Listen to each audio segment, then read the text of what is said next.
Hey guys, tonight we begin with the bizarre and often ridiculous final moments of those who were supposed to be the most dignified humans alive.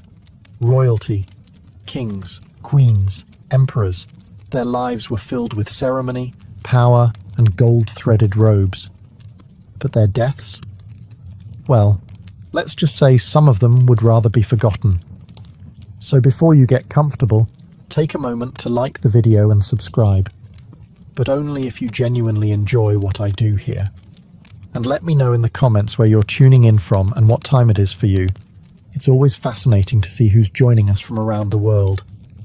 Now, dim the lights, maybe turn on a fan for that soft background hum, and let's ease into tonight's journey together. King Adolf Frederick of Sweden. Death by desert. Of all the ways for a monarch to exit this world, in battle, by betrayal, or on a velvet deathbed surrounded by sobbing nobles, King Adolf Frederick of Sweden chose desert. It was February 1771, a chilly evening, and Adolf Frederick, like many of us after a stressful day of doing absolutely nothing important, decided to treat himself. Except his idea of a treat was a culinary suicide mission. The royal menu that night was ambitious. It began with lobster, then caviar, then sauerkraut, smoked herring and champagne. Not one glass, no, several. Enough to make even the royal wig feel dizzy, but none of that killed him. What did him in? 14 servings of semla. Now, if you're not Scandinavian, semla is a sweet roll made of wheat, cardamom and almond paste, topped with whipped cream and floating in warm milk. It's delicious. It's heavy. It's the kind of dessert you eat one of and say, "Whew, that's enough." Adolf Frederick had 14. That's not dessert. That's a sugar-based assassination. His servants must have been horrified. Somewhere between roll number 10 and 13, someone surely said, "Your Majesty, perhaps a digestive walk?" But the king waved them off, spoon in hand, cream on his lips, determined to go out in style. And he did. Later that evening, he complained of stomach cramps, which progressed to pain, then collapse, and then the official cause of death, digestive problems. That's putting it mildly. The man ate himself into oblivion. His legacy? A relatively peaceful reign, some administrative reforms, and the title of the king who ate himself to death. You've got to hand it to him. There are worse ways to go. He wasn't assassinated. He didn't fall off a horse. He didn't die of plague or a cursed goblet. He was taken out by pastry. And honestly, that's kind of majestic in its own way. So next time you reach for a second slice of cake and hear that little voice in your head say, "Why not?" just remember King Adolf Frederick. And maybe, just maybe, put the spoon down. King George II, the royal loo. Exit royalty tends to imagine its final moments with a bit of ceremony.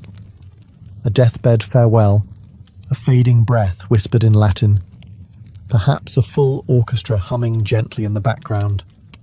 But King George II of Great Britain, he died on the toilet. Yes, you read that correctly.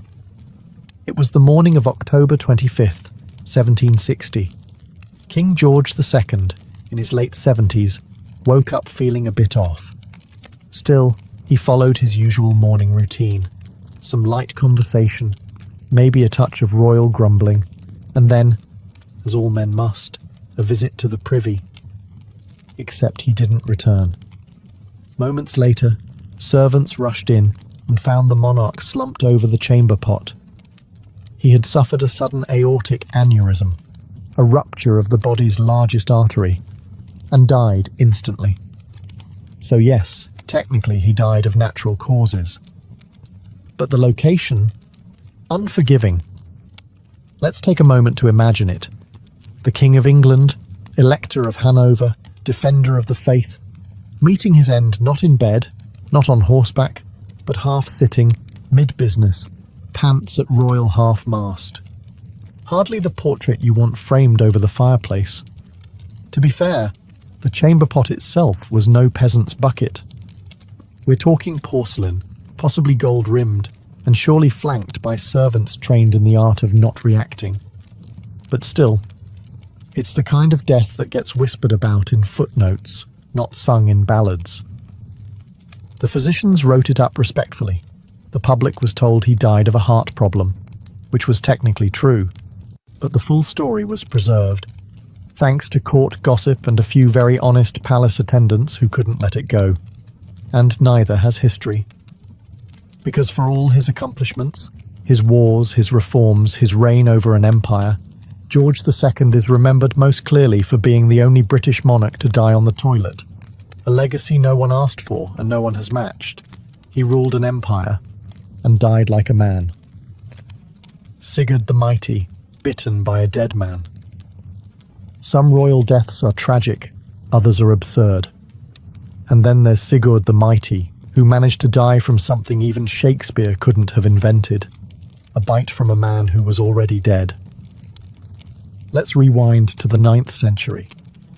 Sigurd Eysteinsson, better known as Sigurd the Mighty, was the Earl of Orkney, a Viking leader, fierce warrior, and all-around Norse tough guy. He spent most of his life raiding, conquering, and terrorising the northern British Isles. Then one day, he defeated his Scottish enemy, a rival chieftain named Mael Brigte. In a move that screamed Viking confidence and questionable hygiene, Sigurd tied the man's severed head to his saddle as a trophy of war. Now, this was a common practice in Viking circles. Brutal, yes, but considered a solid day's work. The problem? Mael Brigte's head still had teeth. As Sigurd rode home in triumph, the head bounced around, as severed heads tend to do when tied to saddles. At some point during the bumpy ride, one of the dead man's teeth scraped Sigurd's leg. A minor cut. Nothing to worry about. If you're not living in the 9th century with zero antibiotics and a complete disregard for infection control. The wound became infected. Fast. And just like that, the victorious Viking, who had slain dozens, conquered territories, and taken down a warlord, died from a scratch. Not just any scratch, a posthumous bite. That's not just ironic, that's cosmic slapstick. Imagine being remembered as the war hero who was taken down not by an ambush or a blade, but by a mouth that wasn't even moving anymore. Historians don't know if Sigurd's men laughed, cried, or just quietly untied the head and walked away. Probably all three. Sigurd's story is now a legend, and honestly, it deserves to be. Not because of the conquests, but because he might be the only Viking in history who lost a duel to dental hygiene. Crown Prince Sardo. Death by rice chest. There are royal deaths that make you chuckle, and then there are those that make you slowly put down your chopsticks. Enter Crown Prince Sardo of Korea, heir to the throne of the Joseon dynasty in the 18th century. A young man born into privilege, groomed for power, and eventually remembered as the prince who died inside a box. Not metaphorically, literally. Sado had issues. Mental health, violent outbursts, erratic behaviour. Call it what you will, but the court described him as dangerously unpredictable. He was known to execute servants on a whim, and was rumoured to wander the palace at night with a sword, muttering to himself. As you can imagine, this made him unpopular. Now his father, King Yongjo, was a Confucian monarch, calm, composed, and painfully concerned with appearances. Executing one's own son would have been politically messy and spiritually scandalous, but leaving him alive, that was even riskier. So the king came up with a creative solution. He had Sardo placed inside a large wooden rice chest, the kind normally used to store grain. It was mid-July, in Korea, which, for the record, is not a pleasant climate for enclosed spaces. There was no ventilation, no water, and no hope of a quick end. Sardo survived for 8 agonizing days. No trial, no blade, just a slow, sealed descent into history as one of the most uncomfortable royal demises ever recorded. It's the kind of death that makes you appreciate exile, or even decapitation, as a kind option. The official records, cleaned up for posterity, state that Prince Sardo passed away due to divine judgment, which is poetic, but let's be honest, he was rice-boxed to death. Ironically, his son, Jongjo, would go on to become one of Korea's most celebrated rulers. The family never publicly spoke of the box incident, but historians never forgot. It's a tale of palace politics, mental illness, and tragic cruelty, wrapped in wood and sealed with silence. So next time you're complaining about tight spaces or summer heat, just remember Crown Prince Sardo, and be thankful no one's solving family drama with furniture. King Martin of Aragon, killed by laughter. If you've ever been told that laughter is the best medicine, allow us to introduce you to the one man in history who quite literally overdosed on it. King Martin of Aragon. The year was 1410. Martin, nearing the end of his reign and battling digestive issues, because no royal story is complete without gastrointestinal drama, had spent the day in bed, not from injury, but from chronic flatulence and indigestion, the kind of royal wind that clears out courtiers. That evening, he demanded the presence of his personal jester. His request? A joke, something light, something funny, anything to lift his bloated spirits. The jester delivered. The joke, as preserved in court accounts, went something like this. "Why did you take so long to arrive?" the king asked. The jester replied, "Because I saw a young deer hanging from a fig tree by its tail, and I had to wonder if it was an act of divine punishment. Now, maybe it was the timing. Maybe it was the delirium. Maybe it was the fact that the king hadn't laughed in weeks because he was too busy digesting a goose. But whatever the reason, Martin burst into hysterical laughter, and he didn't stop. Within moments, he was gasping, clutching his stomach, and finally collapsing. The official cause of death? Indigestion and uncontrollable laughter. Yes, King Martin of Aragon literally laughed himself to death. There's something both tragic and deeply undignified about it. Monarchs are supposed to die heroically, on the battlefield, in a marble hall, or at least during a dramatic monologue. Martin, he met his end with a joke about a deer and a fig tree ringing in his ears. The succession crisis that followed his death plunged the Crown of Aragon into a political mess, but no one could discuss it without stifling a grim chuckle. His advisors must have struggled to write that report with a straight face. "Your Majesty has passed," while laughing, extremely hard. In the end, Martin's death became legend, proof that yes, humour can kill. So laugh wisely, guys, especially after dinner. Emperor Qin Shi Huang, poisoned by immortality. If ever there was a man determined not to die, it was Emperor Qin Shi Huang, the first emperor of a unified China, and the kind of ruler who didn't just dream of immortality, he demanded it. Ruling in the 3rd century BCE, Qin Shi Huang was a powerhouse. He standardized Chinese currency, measurements, and writing. He built roads, walls, and armies. He even commissioned the legendary Terracotta Army, a life-sized battalion of clay soldiers designed to protect him in the afterlife. Although, as it turns out, he wasn't exactly planning on using them. You see, Qin Shi Huang had no intention of dying. He was obsessed with the idea of living forever, and he tasked his court alchemists and physicians with delivering that dream. Their solution? Mercury pills. Yes, really. Tiny, shimmering, toxic capsules that were marketed as elixirs of immortality. The science behind it? Non-existent. But it had a shiny glow, and in ancient China, shininess often implied power. The emperor, convinced he was drinking life itself, began taking these mercury-based treatments daily. Not occasionally. Daily. The result? His health began to fail. He became paranoid, erratic, and prone to long absences from the court. On one of these trips, a secretive inspection of Eastern territories where he hoped to find more magical life-extending ingredients, he collapsed and died. Poisoned, ironically, by the very thing he believed would make him eternal. The court panicked. His death was hidden for days to prevent political instability. During that time, to keep the ruse going, his entourage reportedly travelled with a wagon of rotting fish to mask the smell of his rapidly decomposing body. Yes, the emperor who feared death so deeply ended up fermenting next to seafood. To this day, Qin Shi Huang's tomb remains unopened, a literal mountain of secrets. Some scholars believe it may be surrounded by rivers of liquid mercury. Fitting, really.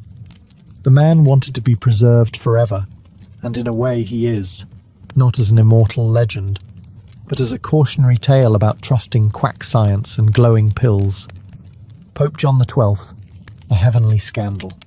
The papacy has seen its fair share of drama, political intrigue, religious reform, crusades, and schisms.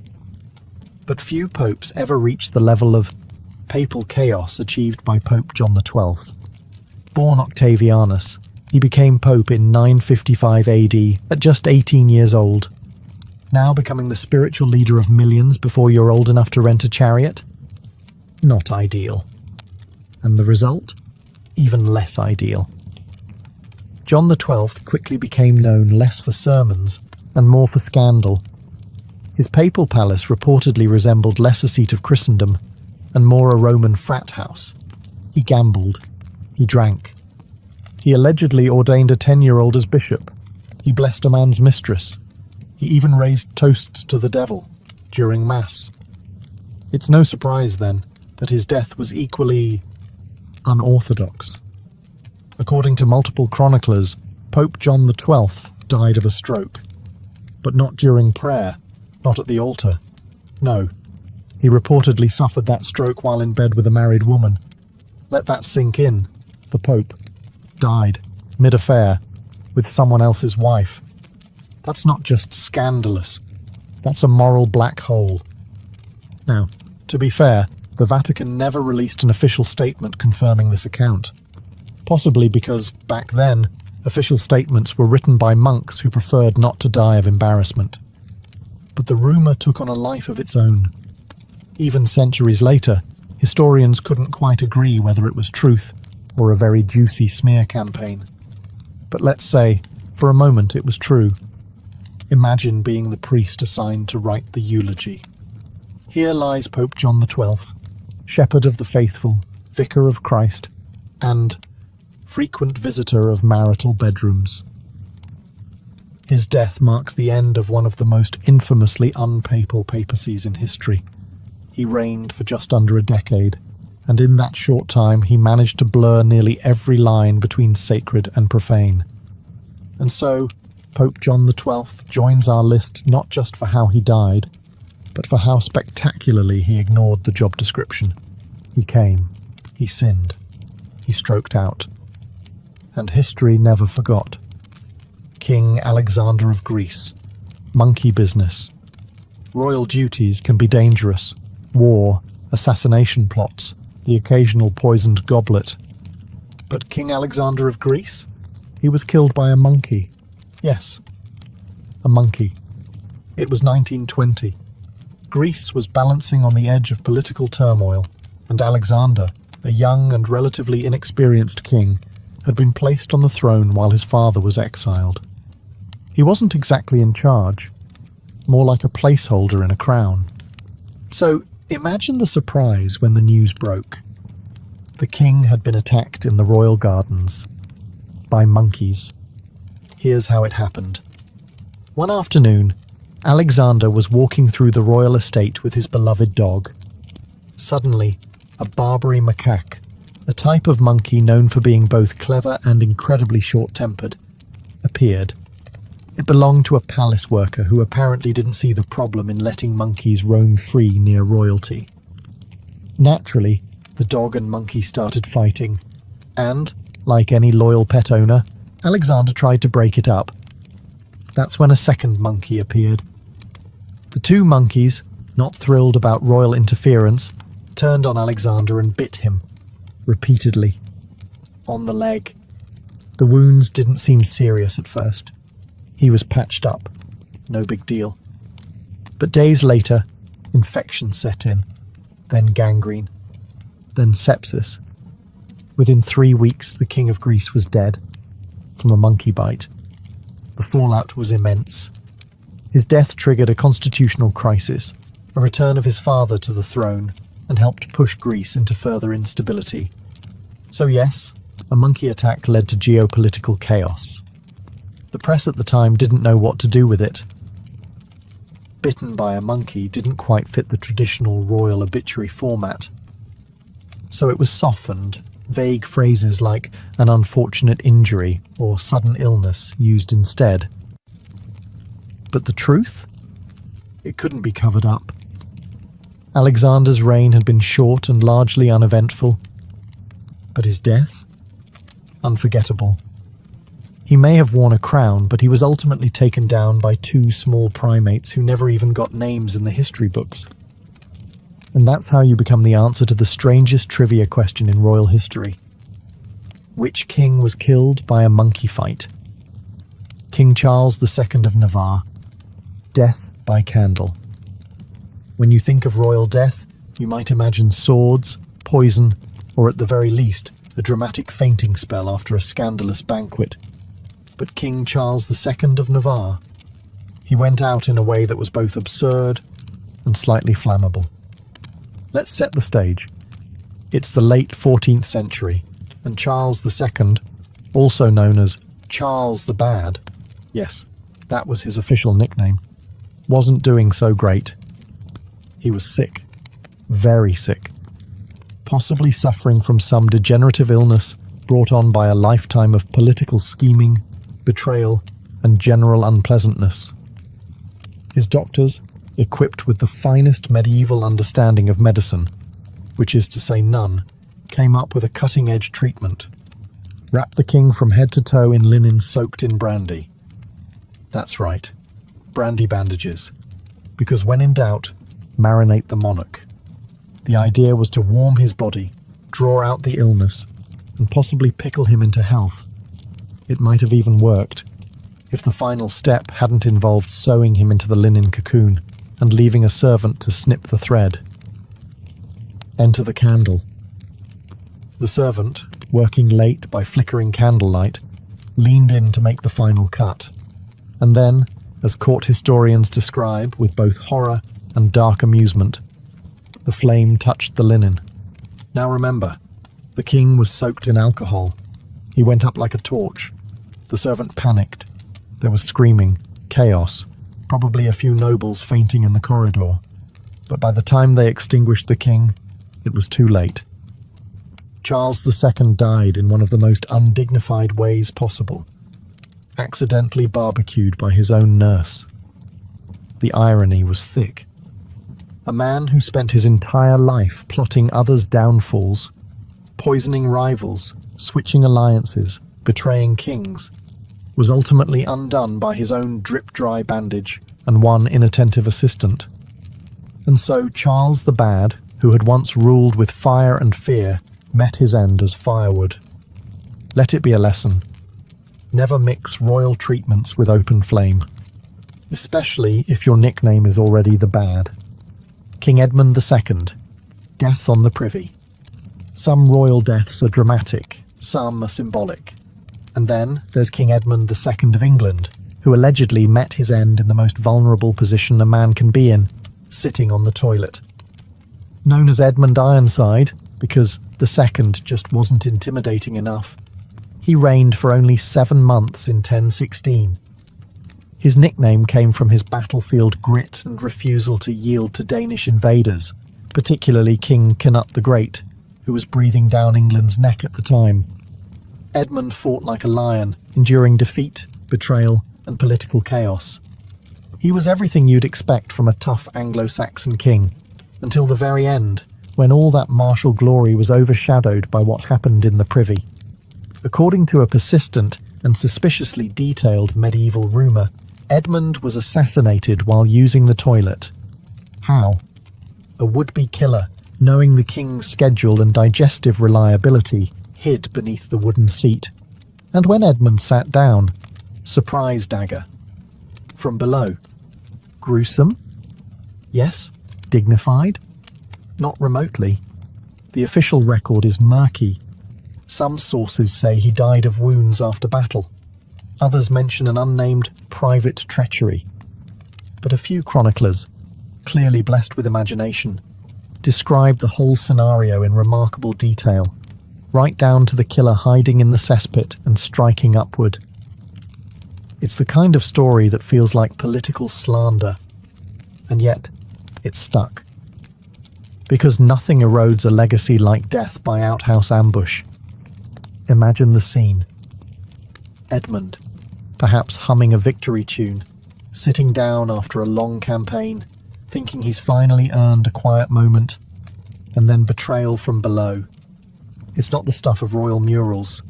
It's the stuff of cautionary tavern tales. To be fair, if the assassination tale is true, it was a cunning move. A king is never more defenceless than mid-privy. No armour, no guards, no sword. Just linen, gravity, and unfortunate trust in 11th century plumbing. So whether fact or folklore, Edmund II's death reminds us that even iron-sided kings have soft spots, especially when seated. King Henry I, too many eels.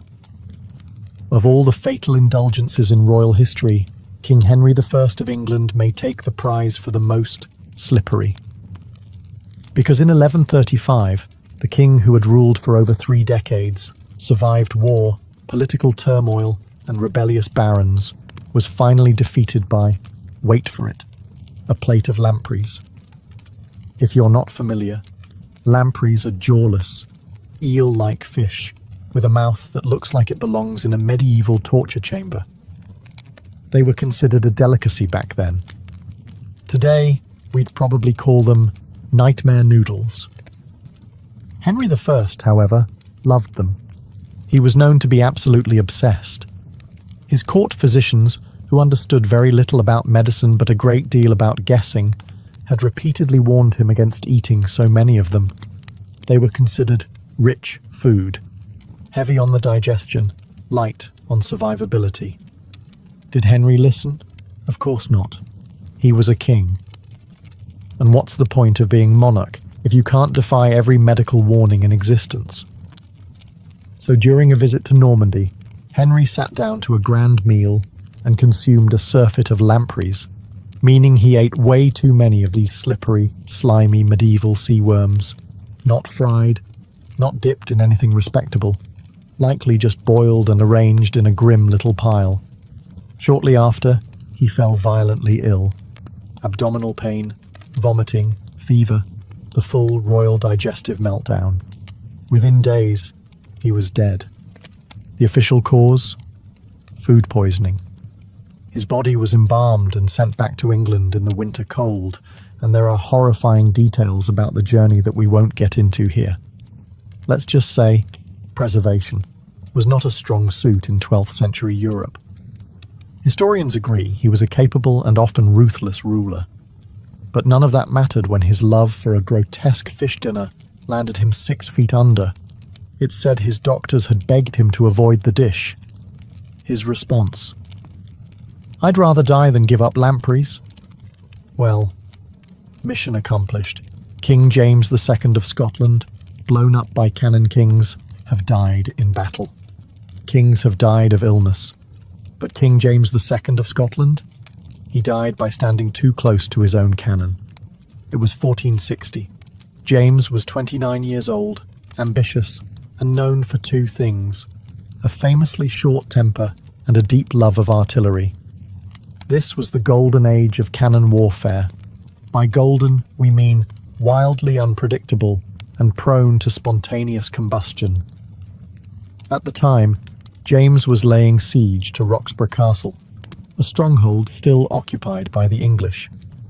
Determined to show off his shiny new cannons, James ordered a demonstration, and naturally wanted a front row seat. Because what could possibly go wrong when standing a few feet from a 15th century cast iron powder tube packed with explosives? Plenty.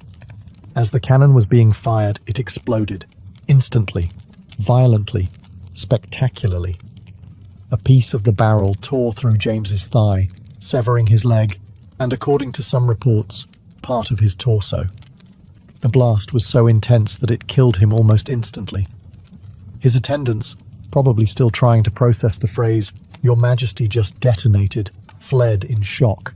The king's death threw the Scottish army into temporary chaos, but to their credit, they regrouped and eventually captured the castle. In fact, they later renamed it James's Castle, perhaps as an ironic tribute to the king who donated his limbs to the cause. It was a deeply Scottish end, dramatic, loud, and involving at least one piece of medieval technology failing in the most catastrophic way possible. The ironic twist? James had been a huge advocate for modernising Scotland's artillery. He loved cannons, loved the sound, the smoke, the firepower. He just didn't love basic safety distance.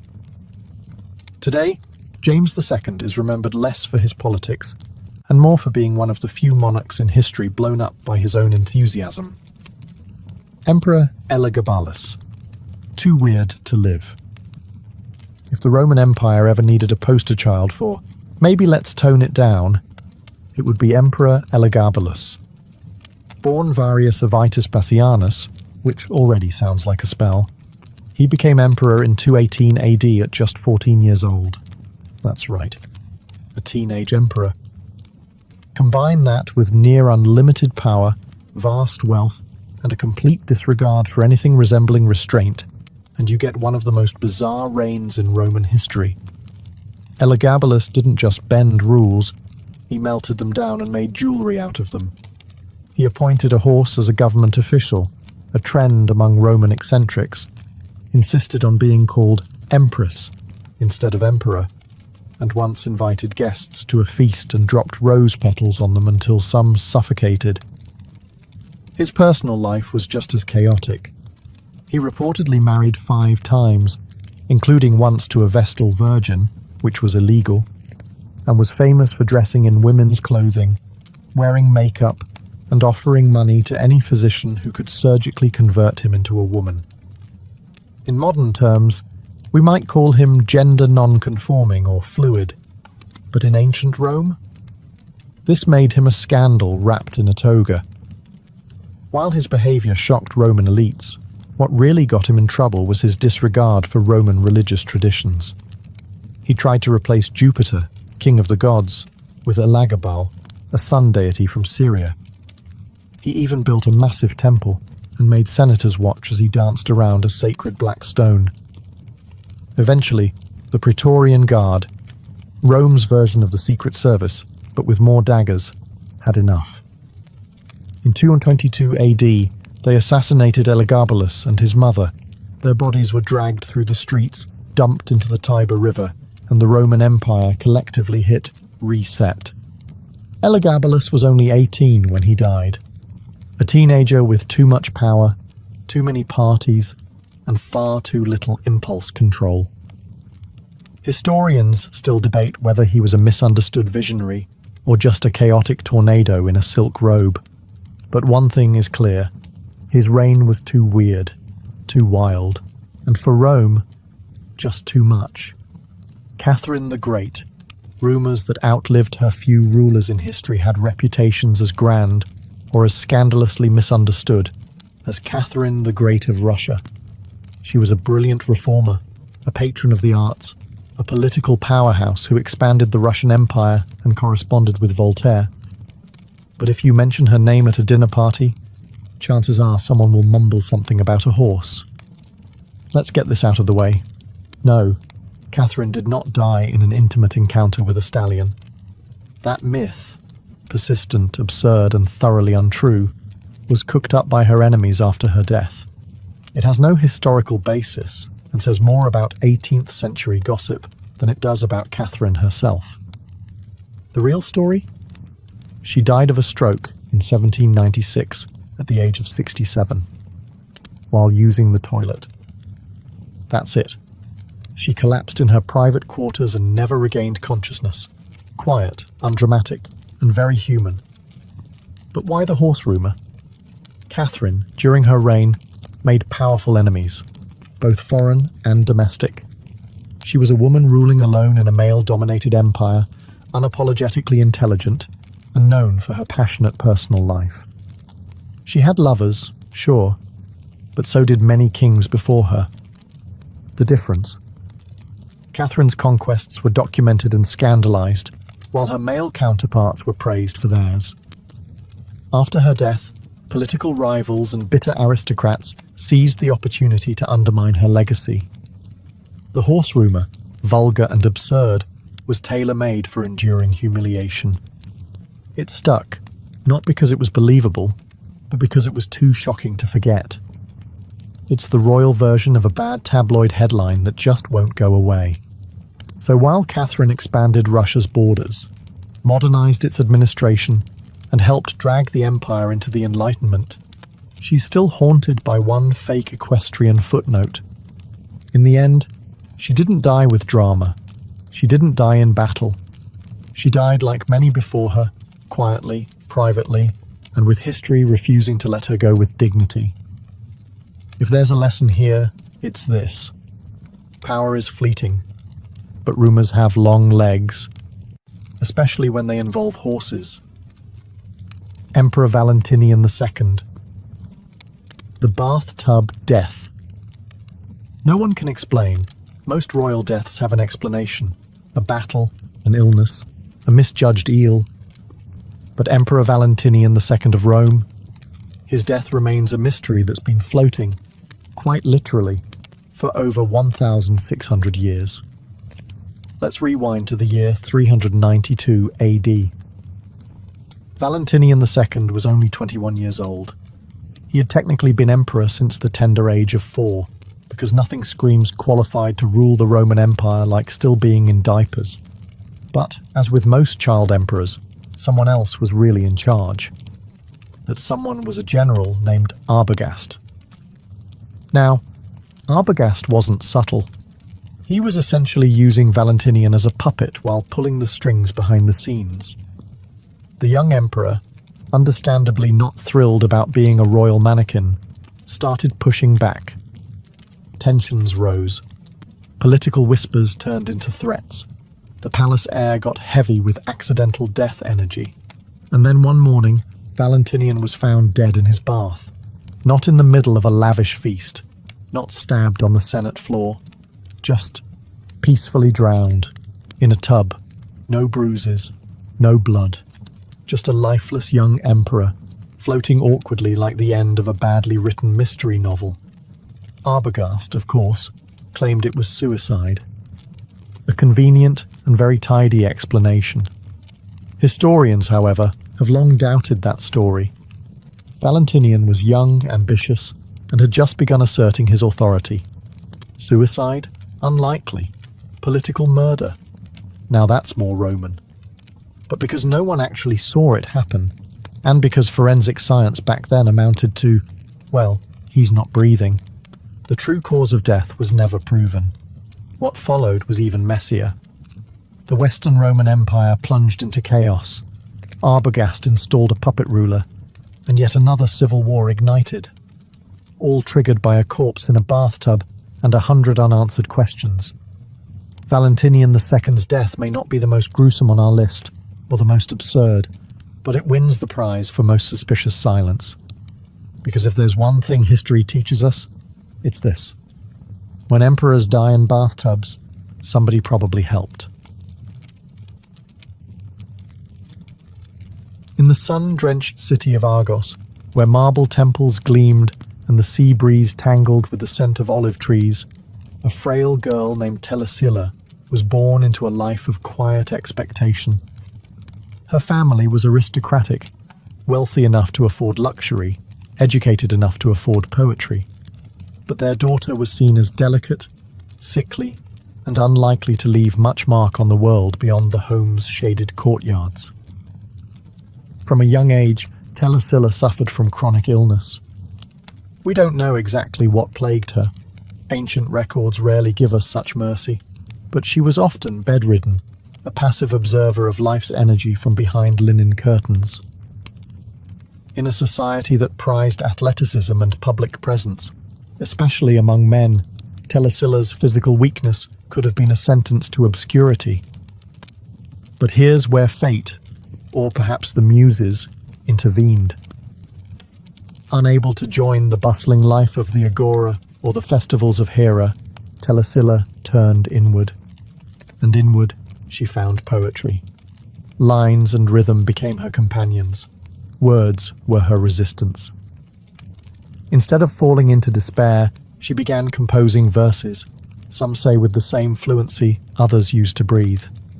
Her poems honored Apollo, Artemis, Athena, divine beings of strategy, healing, and war.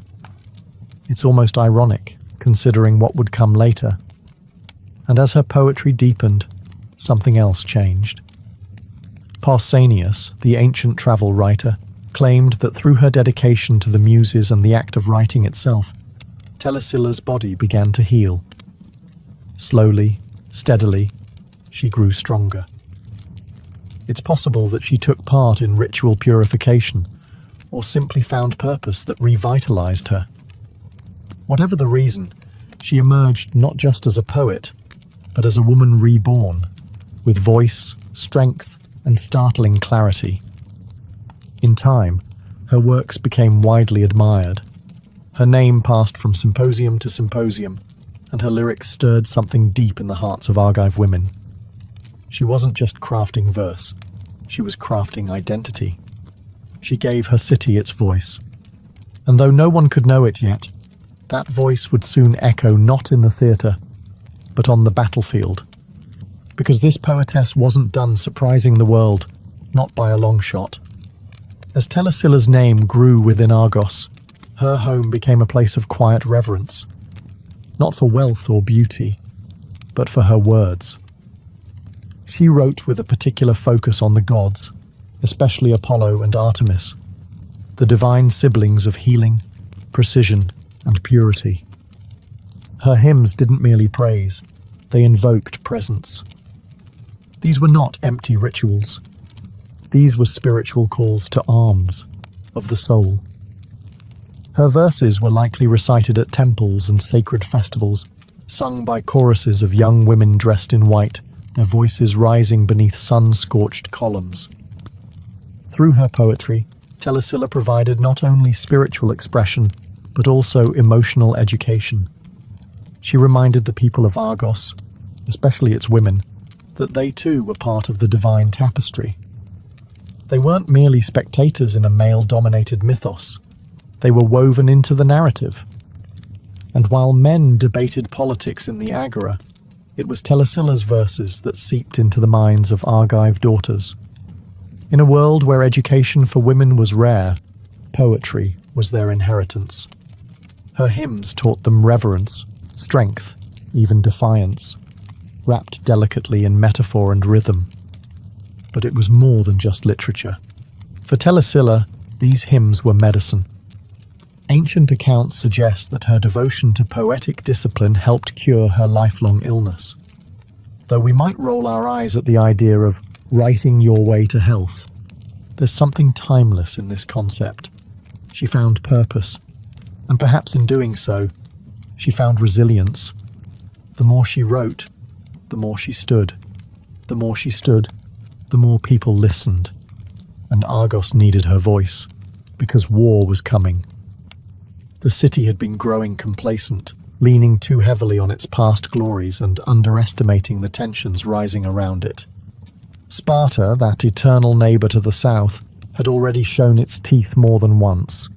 And while the men of Argos continued their debates, no one suspected that a poet, the once sickly girl who healed herself with verse, would soon become their rallying cry. In many ways, Telesilla was already preparing her city. Her hymns didn't just soothe, they steeled. They became quiet rehearsals for something louder, bloodier, and more urgent. When the time came, the women of Argos would already know the rhythm of defiance, because she had already taught them how to sing it. The year was around 494 BCE, and Argos stood on the edge of disaster. Tensions with Sparta had finally snapped. The Battle of Sapea erupted, an ambush staged with Spartan precision and Argive miscalculation. The Argive men, confident in their numbers and tradition, fell into a trap laid by King Cleomenes of Sparta. It was brutal, systematic, a massacre dressed in strategy. Hundreds of Argive soldiers were slaughtered. Some say nearly the entire male fighting force of the city was wiped out. What remained was a shell of a city, its gates open, its warriors dead, its fate seemingly sealed. Argos lay defenseless, and Sparta knew it.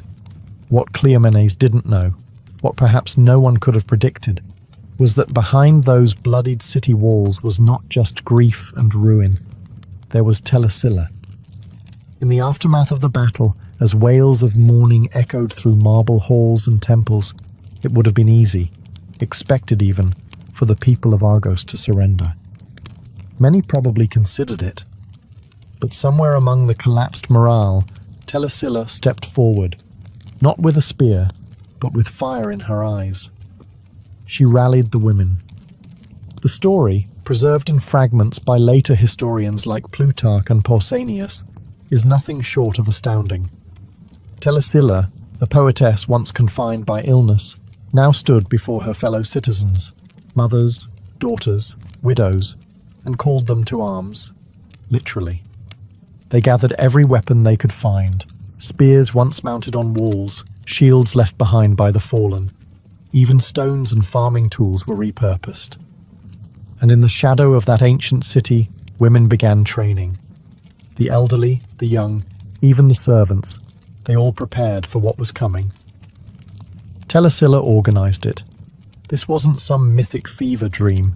It was strategy. She positioned women atop battlements to give the illusion that Argos was still fully defended. She drilled them in formations. They were not trained soldiers, but they were fierce, determined, and above all, furious. The city waited. Breath held. The Spartans would return. Everyone knew it. But when they did, expecting a broken city ready to kneel, they found something else entirely. A wall lined with women, armed, prepared, led by a poet with no crown, no title, just command in her voice. Argos had fallen, and now it would rise again. The Spartan army returned, expecting plunder. After all, they had decimated Argos's military. What remained, they assumed, were civilians too broken to fight back. An easy conquest, maybe even a lesson in Spartan mercy. But what greeted them at the gates of Argos was no surrender. It was spectacle. It was defiance. It was Telesilla. The walls were lined with women, fully armed, their eyes steady, their posture unshaken. Their commander, a woman once known only for poetry, now stood tall, directing strategy like a general born of war. And then the women attacked. The battle was not elegant. This was not the Homeric ideal of shield walls and bronze-plated honor. It was chaos, furious, unrelenting, and intimate. These women fought with whatever they had. Spears stabbed from above the ramparts. Boiling water scalded Spartan helmets. Stones rained like curses. It was as much psychological as it was physical. The Spartans, trained for disciplined combat against soldiers, were suddenly locked in brutal melee with people they were not prepared to kill, women. And that hesitation cost them. Pausanias, who recorded the tale centuries later, wrote that the women of Argos, under Telesilla's leadership, forced the Spartans to retreat. It sounds improbable, doesn't it? But context matters. The Spartans had won their main objective. They had already defeated Argos's male army. What they faced now was resistance that risked shattering the legend of Spartan invincibility. To lose men to a citizen militia led by women wasn't just dangerous, it was humiliating. And humiliation in Sparta was worse than death. So they withdrew. Let that settle for a moment. Telesilla, a poet, trained not in arms but in verse, had led a group of grieving, enraged, determined women and saved a city. Not in myth, not in allegory, but in recorded human history.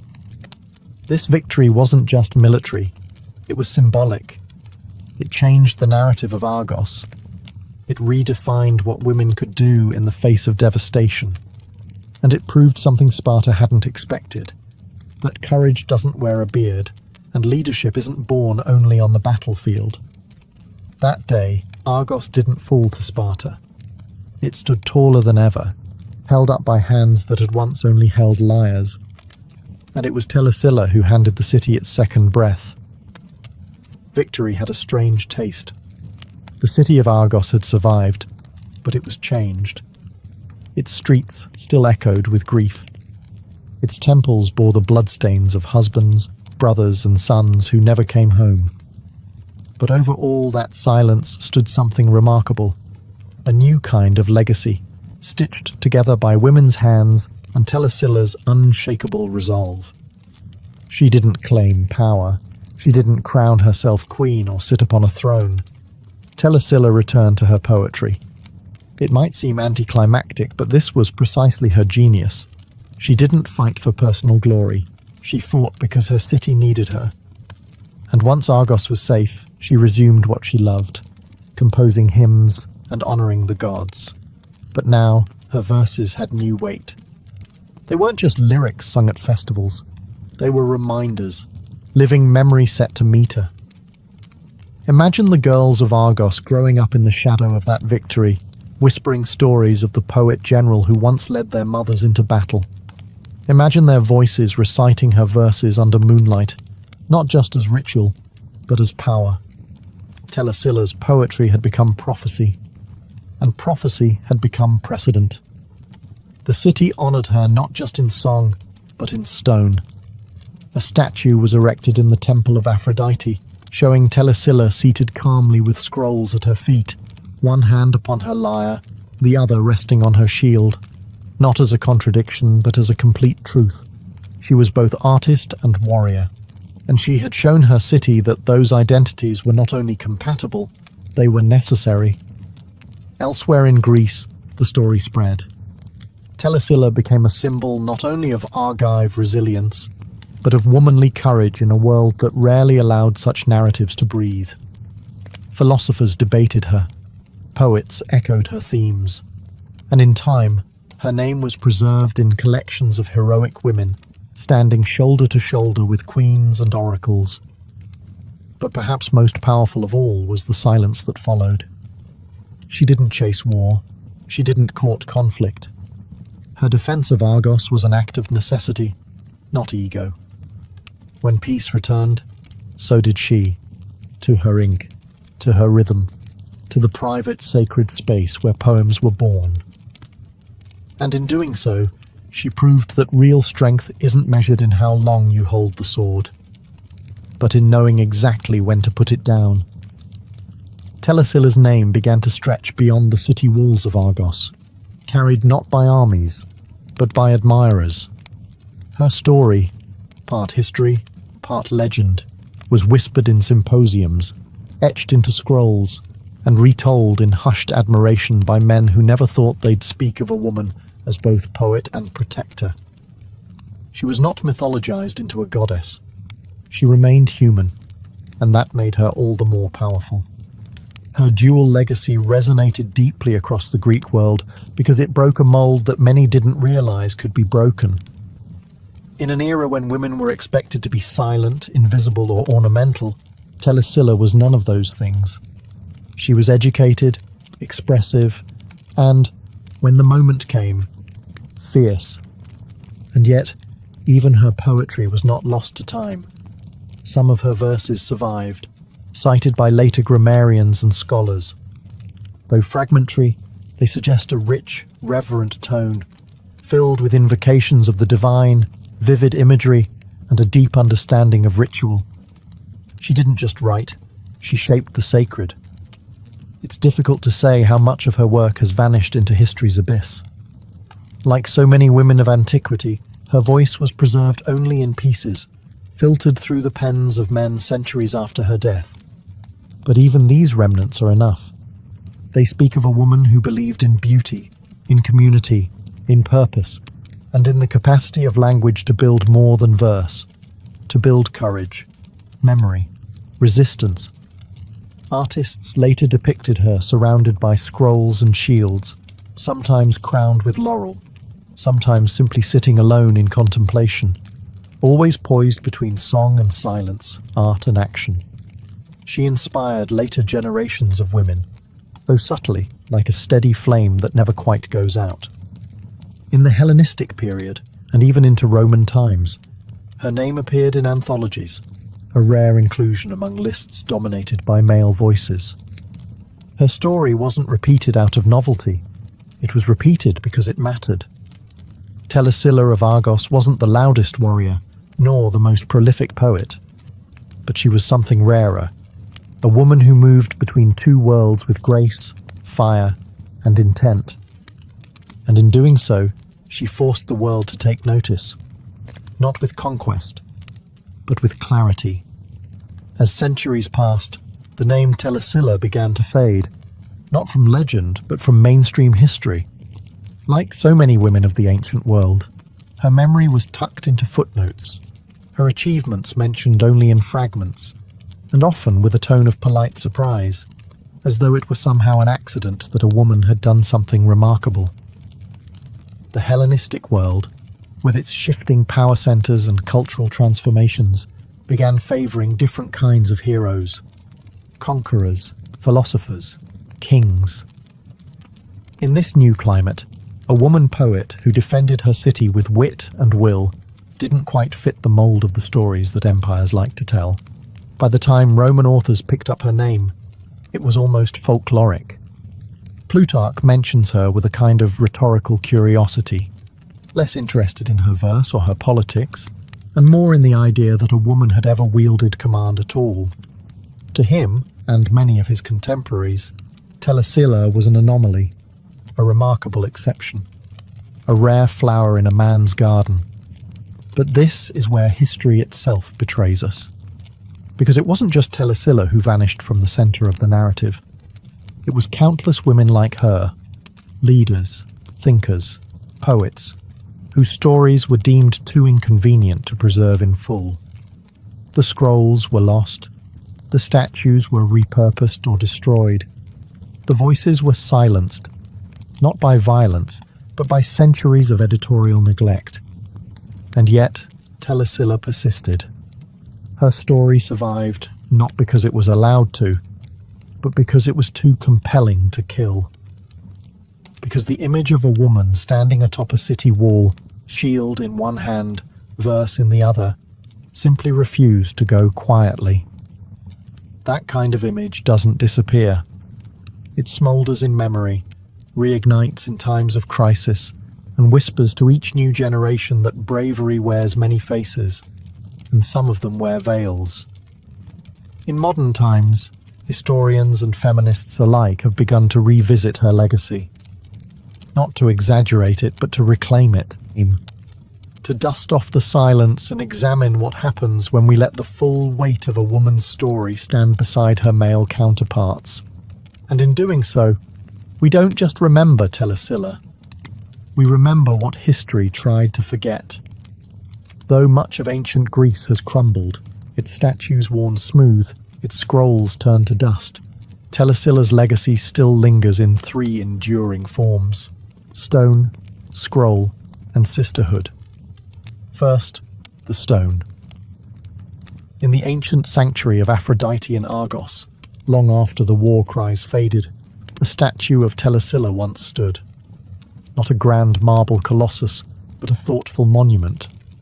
She was depicted seated calmly, her scrolls scattered at her feet, her hand resting on a helmet. No raised sword, no dramatic stance. Just a moment of stillness.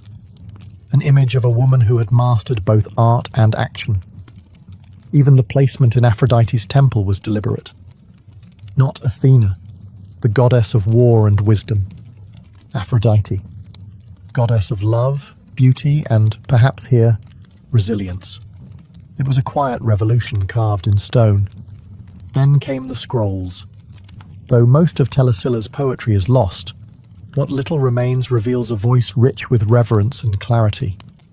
Scholars across centuries have tried to piece together her verses, finding in them not only artistic merit, but emotional insight. Her style belonged to the lyric tradition, intimate, melodic, charged with spiritual devotion. She was not writing for spectacle. She was writing for the soul, and perhaps that's why her words survived longer than her battles. And finally, the sisterhood. Telesilla's story became a kind of coded anthem for women through the ages, especially for those denied swords, votes, or recognition. She offered something more enduring than strategy: permission. Permission to act, to speak, to lead, to protect. She wasn't just a historical figure. She was a mirror, one in which generations of women could see their own potential reflected, no matter how obscured by time. Her tale has inspired plays, poems, even academic treatises. In feminist readings of ancient history, she is no longer a footnote. She is a cornerstone, a reminder that when institutions fall silent, individuals can still shout. That when history closes a door, memory opens a window. In classrooms, in books, in whispered conversations among those hungry for forgotten heroines, Telesilla lives on. She is the patron saint of the underestimated, the poet who chose not only to sing of heroes, but to become one. Telesilla never asked to be remembered. She didn't command monuments or beg for her name to be etched in history. And yet, here we are, over 2,000 years later, still speaking her name, still telling her story, still awed by what she did in a world that tried to forget her kind. What makes her legacy so compelling is not just that she fought or that she wrote, but that she did both when neither was expected nor allowed of someone like her. A sickly girl with a lyre was never supposed to lead a militia. A woman who composed hymns wasn't meant to rewrite the fate of a city. But she did. And not through divine intervention or noble birth, but through clarity, purpose, and grit. In the grand tapestry of Greek history, full of heroes with bronze muscles and flowing capes, Telesilla stands apart. She doesn't roar like Achilles or scheme like Odysseus. She does something far harder. She holds the line. She looks into the face of collapse, and she does not flinch. Not because she was fearless, but because someone had to act, and no one else did. And that's what makes her echo last. She reminds us that heroism doesn't always come with a trumpet blast or a poet's blessing. Sometimes it comes in the form of a woman who picks up a sword with shaking hands, steadies herself, and says, "Not today." Today, scholars and creatives alike continue to draw inspiration from her. Her story is taught in feminist studies, referenced in discussions about women in warfare, and even invoked in debates about the fluidity of roles across gender and class. She has become not just a symbol of Argos, but of resistance itself. And if you listen carefully, her voice still hums beneath the surface of modern tales. In every woman who steps up when others step back. In every artist who refuses to stay in their lane. In every act of courage that begins with a whisper and ends in thunder.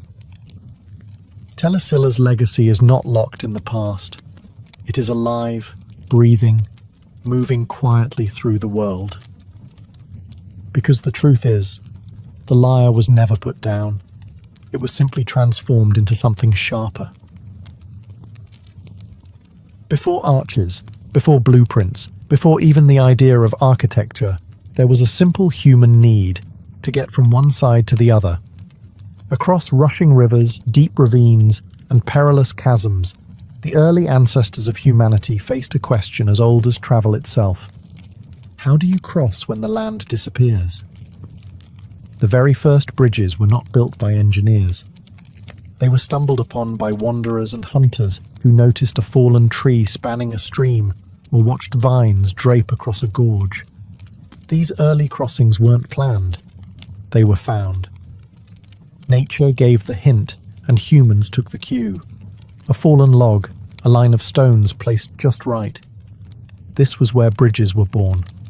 Out of curiosity, out of fear, out of hunger. Over time, those accidental crossings became intentional.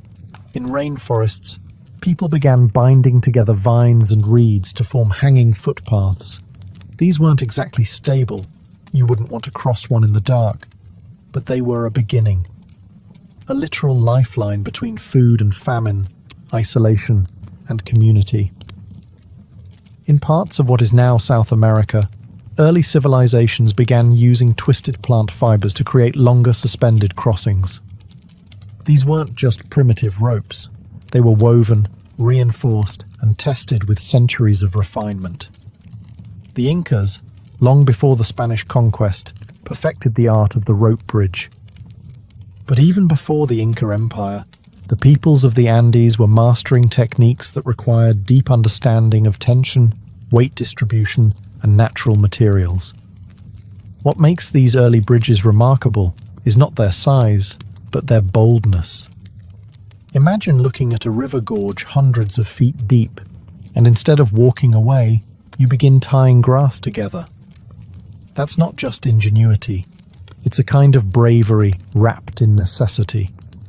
These first crossings changed more than routes. They changed relationships. Once two valleys were linked, ideas flowed as easily as people. Trade routes emerged. Languages mingled. Cultural exchange was born on shaky ropes and damp planks. A bridge, even the humblest one, is always more than wood and fibre. It's an invitation, a statement, a quiet refusal to let nature have the final say.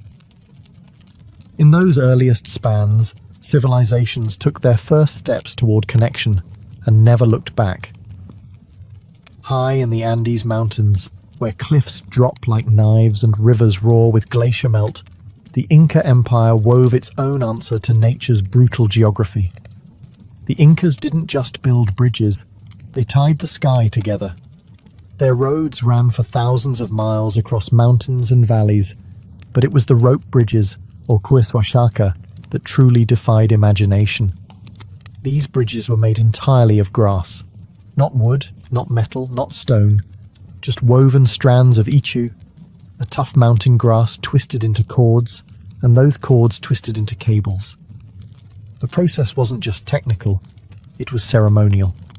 Entire villages would gather once a year to build or rebuild these bridges by hand.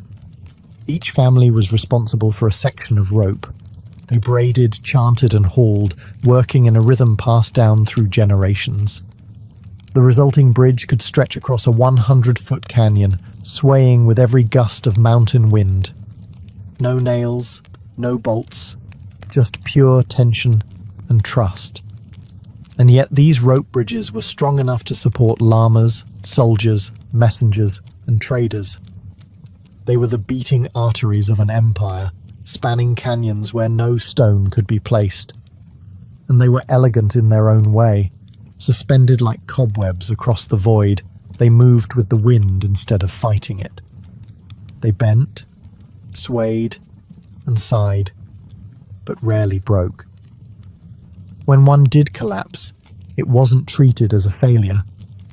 It was simply the end of a cycle, ready to be born again by the hands of those who lived along its path. These rope bridges weren't just infrastructure. They were sacred. The annual rebuilding was a living ritual, a reminder that the land was not to be conquered, but worked with. That connection required not brute force, but harmony. No empire understood this better than the Incas. Even today, one rope bridge remains in use, the last Cueshuachaca, still rebuilt annually by local communities near Huinchiri, Peru. UNESCO has recognized it as intangible cultural heritage. Tourists cross it gingerly. Locals cross it with muscle memory. In a world that increasingly forgets how to repair, the Inca Bridge reminds us of something ancient and vital. That strength doesn't always come from stone. Sometimes it comes from woven grass, shared labor, and the will to meet across the void. Far from the wind-tossed Andes, across the rivers of ancient China, another philosophy of bridge building was taking root, one that favored permanence over flexibility, symmetry over sway. Chinese engineers saw bridges not just as tools, but as expressions of balance, of earth, water, and heaven connected in stone. As early as the Zhou dynasty, Chinese builders had been experimenting with wooden and pontoon bridges. But it was during the Han and later the Sui and Tang dynasties that something extraordinary emerged: the segmental arch bridge. Unlike the steep Roman arch, which relied on a high curve, the Chinese approach flattened the arch, giving their bridges a gentle rise and greater stability under dynamic loads like carts and animals. These were not just aesthetic choices. They were masterclasses in tension and compression. Take, for example, the Zhaozhou Bridge, built in the early 7th century by the engineer Li Chun. Spanning 123 feet with a 37-foot high arch, it remains one of the oldest surviving open spandrel stone bridges in the world. It's not just old, it's brilliant. Li Chun designed it with smaller, secondary arches along the base to reduce weight and water resistance during floods. His understanding of both structure and natural forces was centuries ahead of his time. But Chinese bridges weren't only feats of engineering, they were deeply poetic. Many were built near temples or gardens, reflecting ideals of Taoist harmony and Confucian order. The bridge wasn't just a crossing, it was a moment. A pause between destinations, a chance to contemplate the still water below and the swirling heavens above. Stone lions often guarded the entrances, not merely as decoration, but as symbols of protection. Bridge names were chosen with care, often invoking luck, longevity, or spiritual awakening. And for scholars and artists of the Tang and Song dynasties, bridges became a favorite subject in painting and verse. A simple walk across one could become a metaphor for everything: change, connection, and the quiet strength of staying still amid motion. In ancient China, bridges were more than civil works. They were spiritual geometry, each stone laid not just with skill, but with philosophy. To cross one wasn't just to travel, it was to pass through balance itself. If China built with harmony, Rome built with ambition. For the Romans, a bridge wasn't just a way to cross a river, it was a declaration. We are here, and we will stay. As the Roman Empire expanded, it faced an endless parade of rivers, valleys, and gorges. But where others saw obstacles, Rome saw blueprints. The Romans took what the Etruscans had started, arch technology, and turned it into something monumental and permanent. Using stone, concrete, and sheer willpower, Roman engineers constructed bridges that didn't just survive time, they defined it. One of the most famous is the Pons Fabricius, built in 62 BCE, which still carries foot traffic across the Tiber River today. That's more than 2 millennia of wear and war, flood and footstep, and still standing. The genius of the Roman bridge lay in its arch. A Roman arch distributed weight evenly, channeling force into the ground. It allowed bridges to span wider rivers and support heavier loads. And with the invention of pozzolanic concrete, which could set underwater, Roman builders gained flexibility their rivals couldn't match. But function was never enough for Rome. These bridges were built with grandeur. They were often faced with marble or limestone, inscribed with the names of emperors, adorned with statues and triumphal messages. Some were even designed as part of aqueducts, like the breathtaking Pont du Gard in modern-day France, which served as both a water channel and a towering architectural statement. For Roman legions, bridges meant speed. For Roman merchants, they meant prosperity. And for the empire itself, they meant permanence. The roads of Rome were famously straight and unyielding, but it was the bridges that made those roads matter. Wherever Rome went, it bridged the gap, literally and metaphorically, between conquest and civilization. A bridge wasn't just infrastructure, it was empire in miniature, orderly, strong, and built to last. Even after the empire fell, many Roman bridges remained, used, rebuilt, reimagined. The stones whispered of a time when engineers walked hand in hand with emperors, and when rivers, no matter how wide or wild, bowed to the Roman will. To cross a Roman bridge was to walk in the footsteps of conquerors, and to feel the weight of eternity under your feet. While Rome built in stone and China in symmetry, ancient India quietly cultivated a bridge tradition that was unlike anything else on earth. Bridges made from trees. Not cut wood, not rope, not carved beams. Living, growing trees. In the wet, hilly region of Meghalaya, in the northeast of the Indian subcontinent, rivers are fed by relentless monsoons. Flash floods sweep away bamboo, rope, and timber bridges with ease. But centuries ago, the Khasi and Jaintia peoples found a way to use nature not as an obstacle, but as a partner. They began guiding the roots of the Ficus elastica tree, a type of rubber fig, across streams and rivers. Slowly, patiently.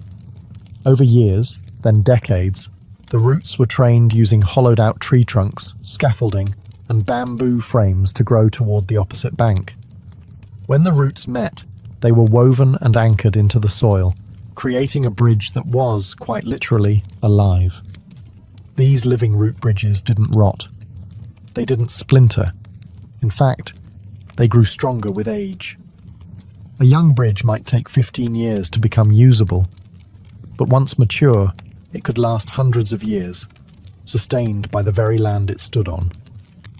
This was not fast architecture. It was generational. A grandfather would begin weaving a bridge that his grandchildren might one day walk across. There was no blueprint, only tradition. No calculation, only intuition passed down through watching, doing, and remembering. And these bridges weren't just functional. They were breathtaking. Suspended among waterfalls and emerald valleys, the root bridges curved and twisted like something from a fairy tale, organic and surreal, blending into the jungle as if grown by myth. In a world that often values speed, India's living bridges are a defiant slow song. They show that time, care, and cooperation with nature can produce wonders just as lasting as stone. They are community projects, sacred paths, a reminder that not all strength is rigid. Some of it is woven, flexible, and alive.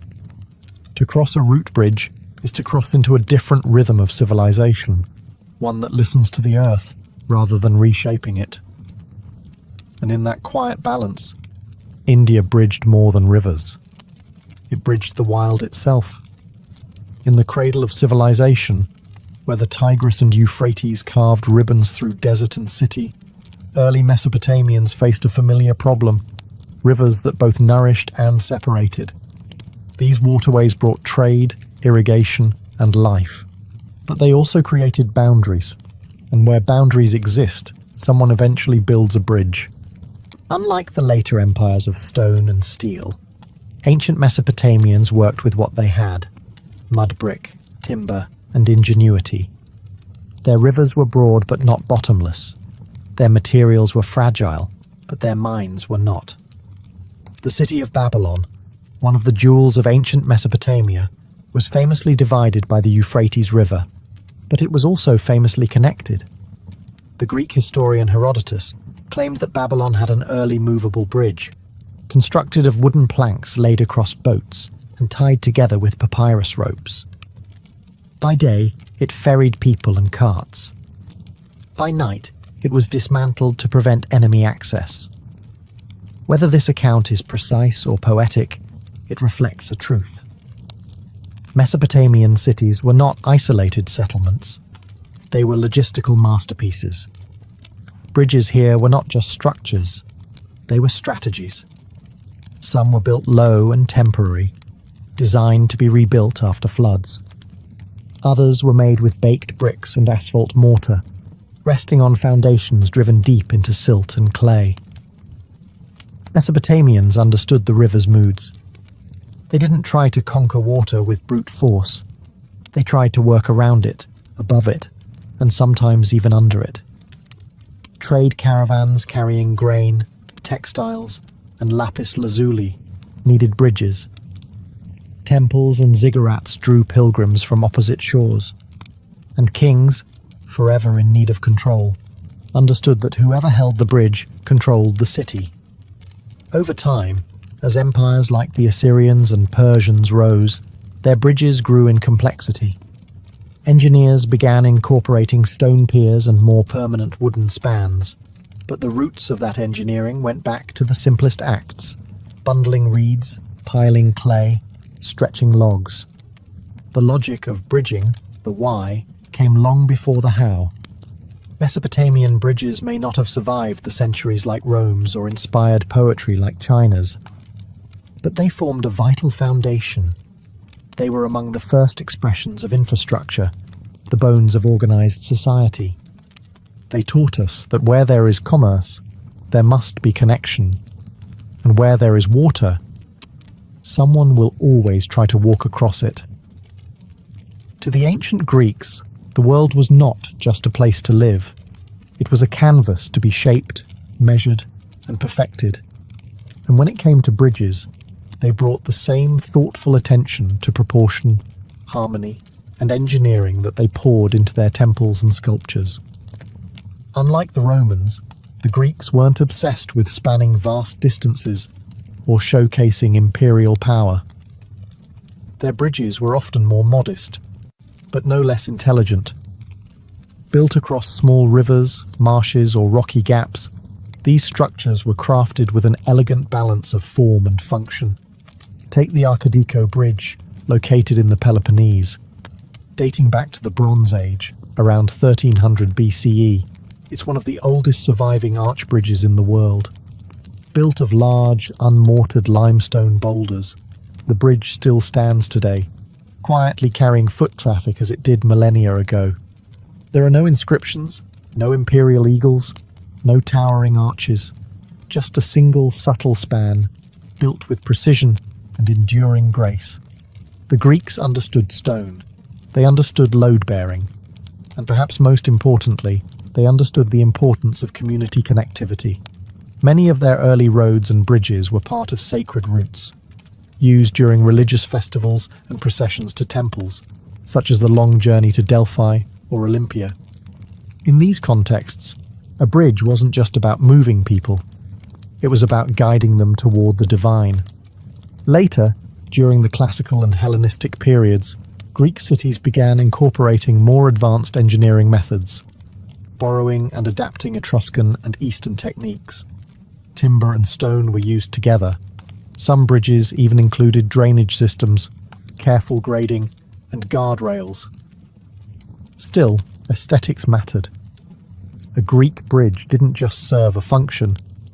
It fit into the landscape, enhancing rather than dominating it. It was common to find bridges positioned for viewing, often offering perfect symmetry with the surrounding hills and sky. Water below, air above, and stone in between, the Greeks liked their elements balanced. In Greek thought, the bridge became more than a crossing. It was a metaphor, a movement between worlds, between cities, between gods and mortals, between chaos and order. So while their spans may not stretch as far as Rome's, the Greek bridge stands as a quiet whisper in stone, strong, serene, and built with thought rather than thunder.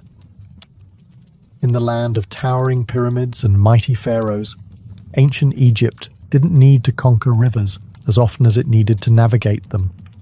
The Nile, both giver and taker of life, served more as a highway than a barrier. Boats were the bridges of Egypt. But that didn't mean Egyptians ignored the art of crossing land-based gaps. When they did build bridges, they did so with intention and with unmistakable symbolism.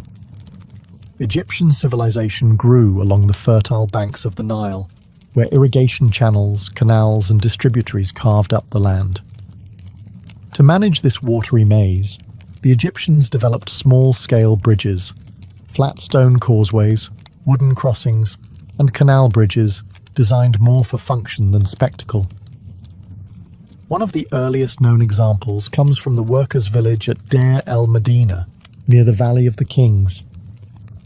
Archaeologists have discovered narrow stone walkways and raised paths designed to carry foot traffic over irrigation ditches and sunken terrain. These weren't monumental in size, but they were smartly built, using local stone, carefully leveled surfaces, and alignment with prevailing routes. And then there's the great causeways, those long, sloping stone paths that connected the Nile to the pyramids at Giza. While technically not bridges, these structures acted as ceremonial links between the river and the tombs of the dead.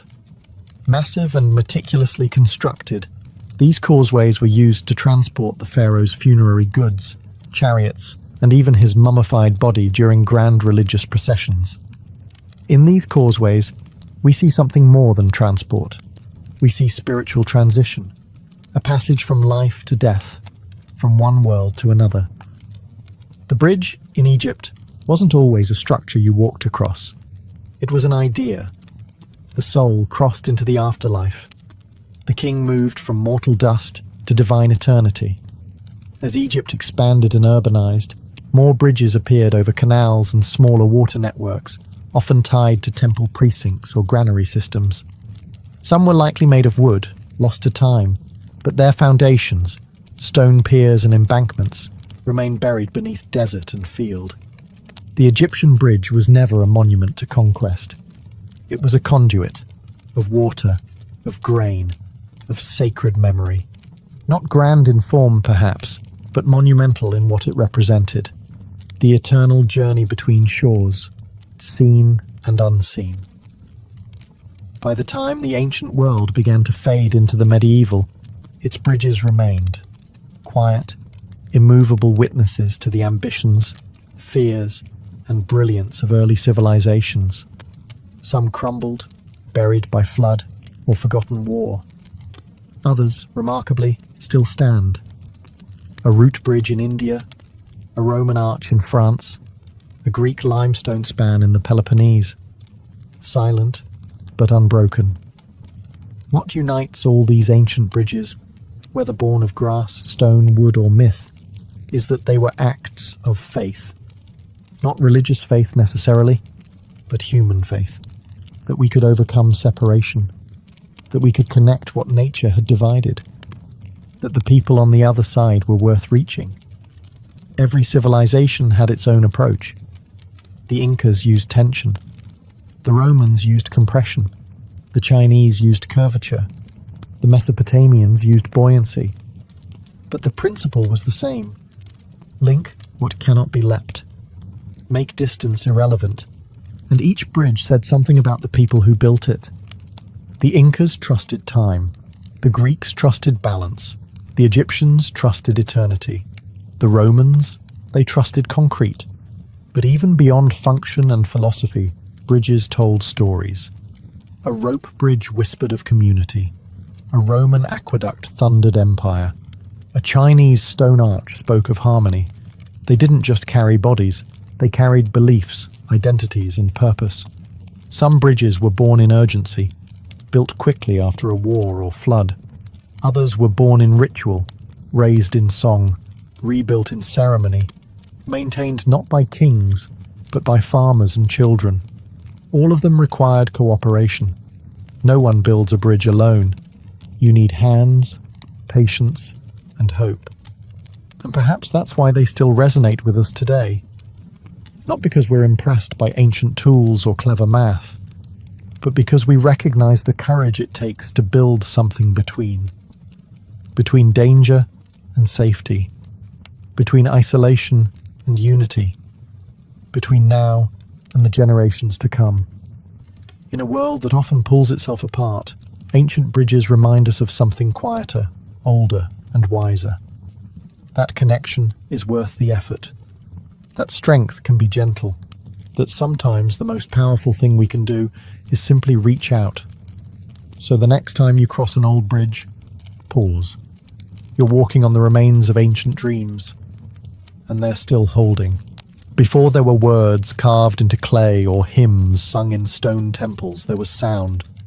Not organized music in the way we know it, but raw, instinctive rhythm, nature's own symphony waiting to be noticed. The crackling of fire, the patterned drip of rain, the rustle of leaves, the rhythmic thump of feet.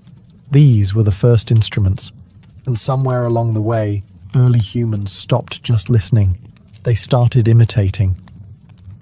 The earliest musical instruments known to us come from the Paleolithic period.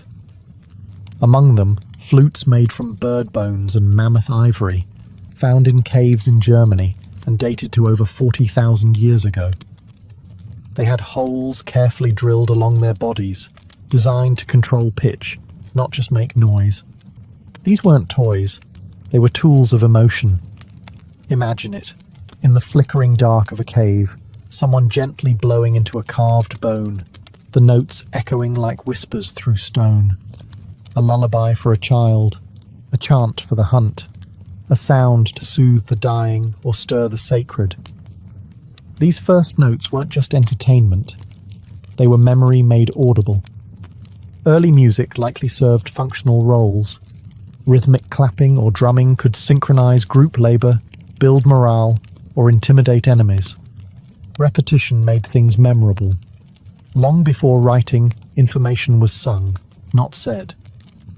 Melody was a mnemonic device, anchoring knowledge to tone and pattern. The beginning of oral tradition is, in many ways, the beginning of music. In tribal rituals across ancient cultures, we see evidence of percussion instruments, wooden slats, seed rattles, stretched animal skins struck in time. These tools helped bind communities together, providing a shared experience that required no translation. You didn't need to speak the same language to move to the same beat. Music likely emerged alongside and intertwined with spiritual belief. In early burials, we find instruments placed beside the dead, flutes, drums, bells, as if the journey to the next world required accompaniment. Or perhaps the music was meant for the living, echoing with grief, hope, or a longing to reach beyond the veil. In these earliest sounds, we weren't just surviving. We were beginning to express ourselves, to remember, to celebrate, to mourn. Before we built cities or wrote myths, we sang. In the fertile crescent of Mesopotamia, where the Tigris and Euphrates carved paths of life through desert and clay, music was not a pastime. It was a necessity. From Sumer to Babylon, from temple to tavern, sound shaped identity, order, and the divine. The Mesopotamians didn't just play music, they recorded it, structured it, and tied it tightly to the heavens. Among the earliest visual records of musical culture comes from Sumerian cylinder seals and reliefs, dating back to the 3rd millennium BCE. These tiny artworks depict musicians holding lyres, flutes, and drums. But the true marvel lies in what archaeologists later uncovered. The lyres of Ur, elaborate instruments adorned with gold, lapis lazuli, and carved bull heads. These were not mere tools. They were sacred objects, buried with the elite, meant to accompany souls into the afterlife. The Mesopotamian lyre was delicate and resonant, its strings stretched across a wooden frame and played with plucking fingers or bone picks. Musicians were professionals, some temple-trained, others court-appointed. Music accompanied rituals, coronations, banquets, and battle. Every occasion had its sound. And then there's the real marvel, notation. A clay tablet from Ugarit, dated to around 1400 BCE, is considered one of the world's oldest surviving examples of written music. It contains hymns inscribed in cuneiform, not only with lyrics, but musical instructions using a system of relative pitch. We don't fully understand how to hear it as the ancients did, but the very fact it exists reveals how central music was to structure and spirituality. Music was also tied to cosmology. Numbers mattered. Intervals mattered. Ancient Mesopotamian thinkers, like those in Babylon, believed music could reflect the order of the cosmos, mirroring the same harmony that kept planets in orbit and seasons on time. This idea would ripple into Greek philosophy centuries later. Whether sung by priestesses to Inanna or played by travelling minstrels in crowded markets, music in Mesopotamia was layered. It was professional, sacred, celebratory, and political. It carried messages between mortals and gods. In a world carved from mud and mystery, music gave shape to things unseen, binding memory to ritual, order to time, and the soul to its story. In ancient Egypt, where gods had animal heads and pharaohs were divine, music flowed like the Nile, constant, sacred, and life-giving. It echoed in temple courts, drifted through market stalls, and accompanied every stage of human life, from birth to burial. Egyptian music wasn't ornamental. It was essential. The Egyptians believed that music had magical properties. It could calm the gods, heal the sick, and guide the dead. Instruments were gifts from the divine, most famously the goddess Hathor, often depicted with a sistrum, a rattle-like instrument used in sacred rites. To shake the sistrum was to awaken life itself. Its jingling tones symbolized the cosmic rhythm of creation. Archaeologists have found harps, flutes, lutes, and lyres painted in tomb murals dating back to the Old Kingdom, around 2500 BCE. These instruments weren't generic. They were specific, finely crafted, and richly decorated. Harps came in angular or curved forms, often played sitting on the ground. Their strings, made from animal gut, sang out during both religious ceremonies and court entertainment. Music was deeply woven into Egyptian ritual. Temple hymns were performed at sunrise to greet the gods. Priests and priestesses weren't just readers of sacred texts. They were also trained musicians. Specific tones were believed to align with particular gods or emotions. There was music for lamentation, for praise, for purification. Every act had its sound, but music wasn't just for the elite. Street musicians, dancers, and folk singers filled the markets of Memphis and Thebes. Percussion instruments like frame drums, clappers, and castanets added rhythm to community festivals. Women often led in performance, whether as professional entertainers or as mourners hired to sing the wails of grief at funerals. Egyptian hieroglyphs even give us words for musical moods. Hes implied joy or adoration. Tefu meant sorrow or mourning. Music wasn't an abstract art form, it was emotional infrastructure. And when death came, it came with music. Funerary texts sometimes included instructions for chants and instruments. In death, as in life, the journey was not silent. Music in Egypt served many masters, gods, kings, farmers, and mourners. But it always served a deeper truth. That sound was the language of the soul. And through it, even silence had meaning. In ancient Greece, music was more than art. It was mathematics, medicine, philosophy, and divination. It wasn't merely played. It was studied, theorized, worshipped. For the Greeks, music was a mirror of the cosmos, harmonious, ordered, and deeply sacred. The Greek word musike didn't refer to music alone. It encompassed the entire domain of the muses, the goddesses of inspiration for poetry, dance, and song. To engage in music was to draw directly from divine influence. And so, from the street performers of Athens to the philosophers of Ionia, music was both a daily habit and a metaphysical pursuit. instruments were everywhere. The lyre, a stringed instrument associated with the god Apollo, was central to education. Greek boys, especially of aristocratic backgrounds, learned to play it as part of their formal training. The kithara, a larger and more ornate version of the lyre, was used in professional performances and religious festivals.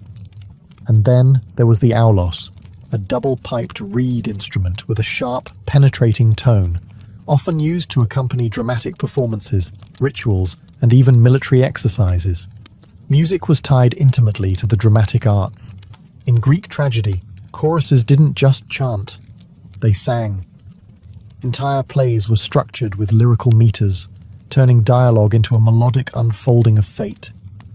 Every step of Oedipus, every lament of Medea, was underscored by rhythm and melody. But behind the performance lay theory. Pythagoras, yes, the triangle guy, was among the first to propose that music could be understood numerically. He observed that harmonious notes emerged from simple ratios, like 2-1 or 3-2. From this, the concept of the music of the spheres was born, the idea that the planets themselves moved in cosmic harmony, producing a music too perfect for human ears to hear. Plato and Aristotle expanded on this. Plato believed music shaped the soul, and therefore the state. A society's moral health could be gauged by its music.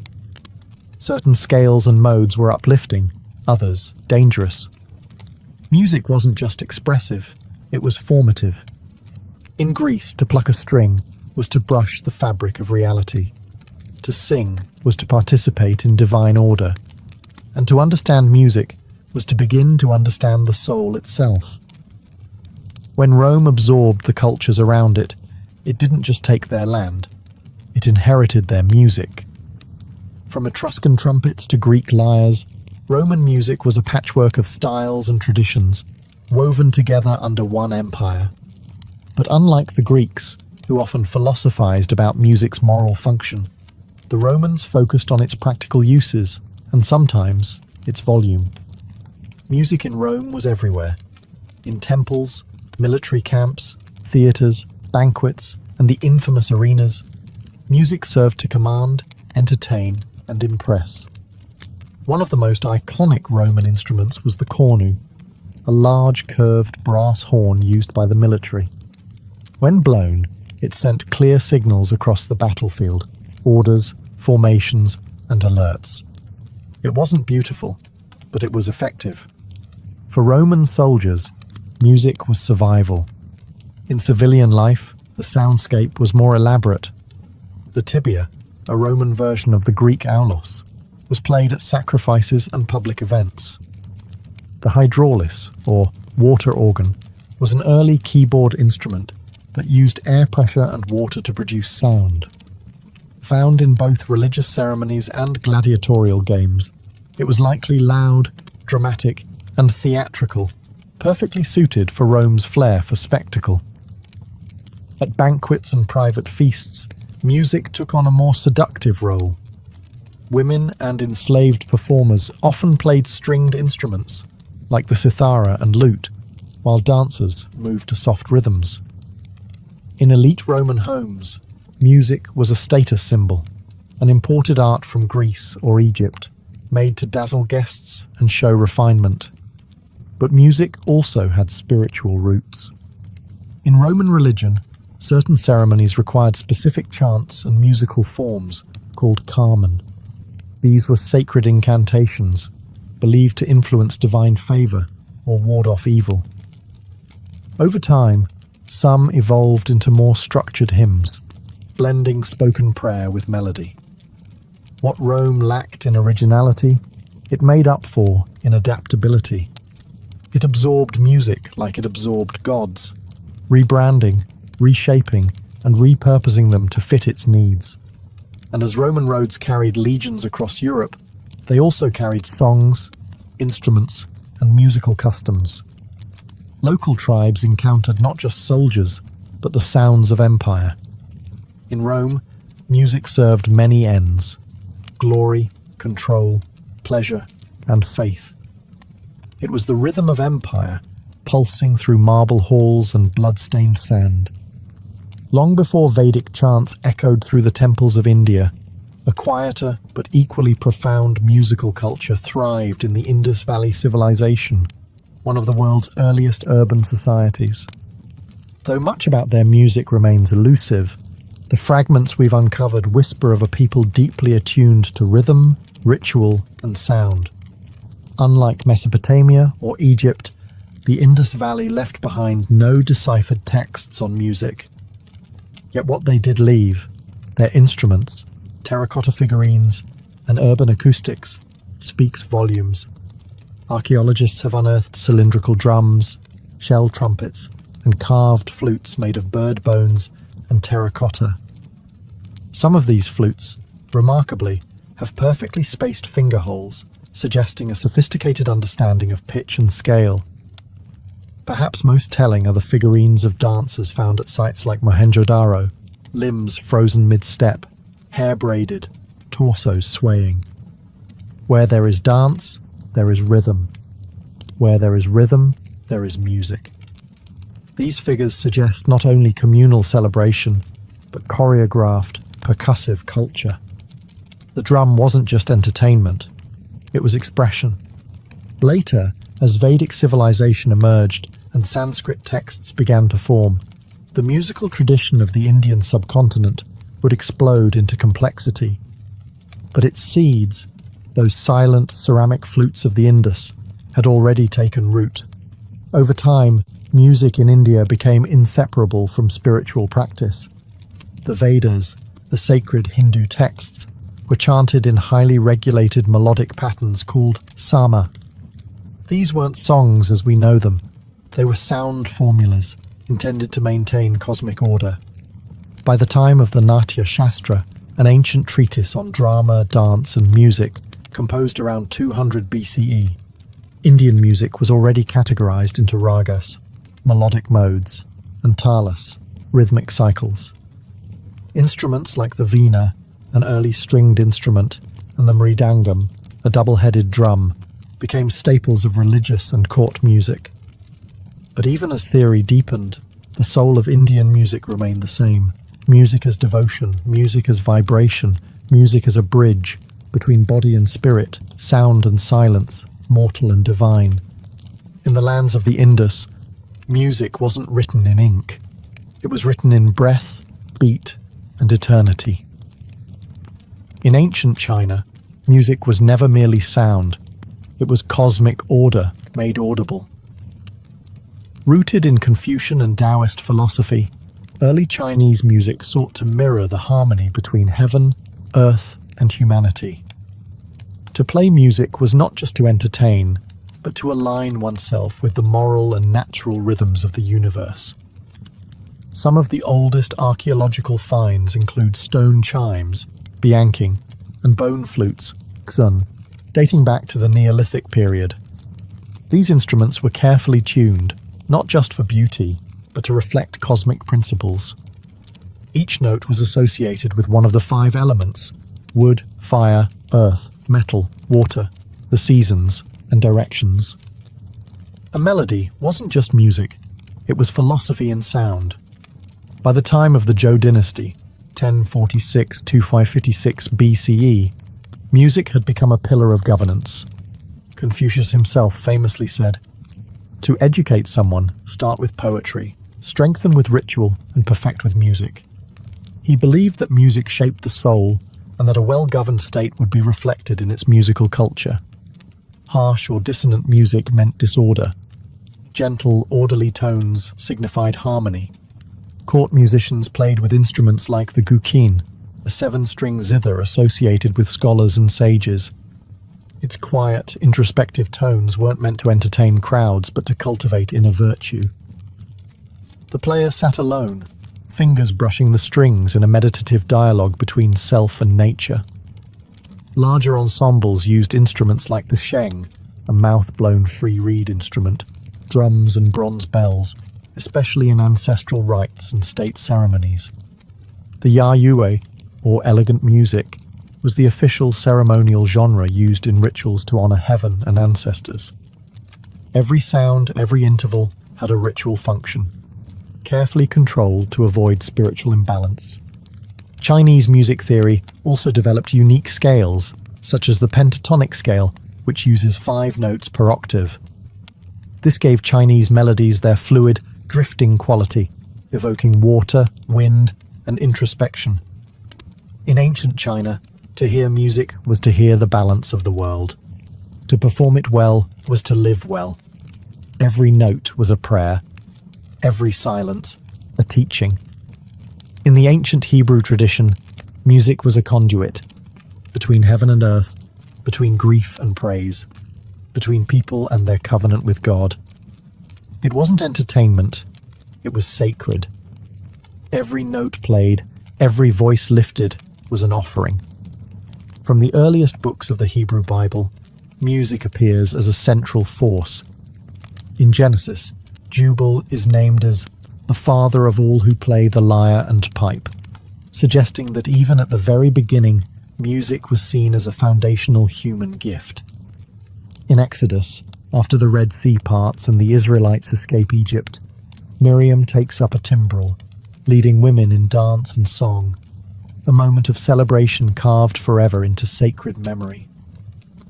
By the time of King David, music had become a structured, integral part of spiritual life. David himself was both warrior and musician, said to calm King Saul's tormented spirit with the sound of his harp. Under his reign, music flourished as temple ritual. He appointed Levitical musicians whose role was not only to perform, but to preserve sacred songs and maintain spiritual order through sound.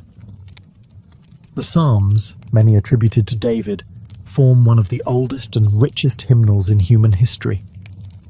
These lyrical prayers, written in poetic form, were intended to be sung, chanted, or recited with instrumental accompaniment, usually lyres, harps, cymbals, and trumpets.